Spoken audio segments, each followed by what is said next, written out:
শিমুলিয়া ঘাটে প্রচুর পরিমাণ ভাঙচুর হয়েছে। ঝড় তুফানে মেরামতের কাজ চলতেছে।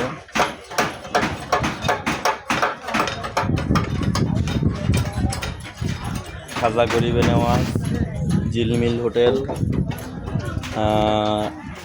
নিরিবিলি, মামা বাইগনা, আল্লাহর দান, আলহামদুলিল্লাহ, মোটামুটি 6টা হোটেলের ব্যাপক পরিমাণ ক্ষতি হয়েছে। ছোটোখাটো দোকানও কিছু ভাঙছে। কালবৈশাখী ঝড়ে প্রচুর পরিমাণ ক্ষতি হয়েছে শিমুলিয়া ঘাটে। সবাই দোয়া করবেন দোকানদাররা যেন এই ক্ষতিগুলি কাটে উঠতে পারে।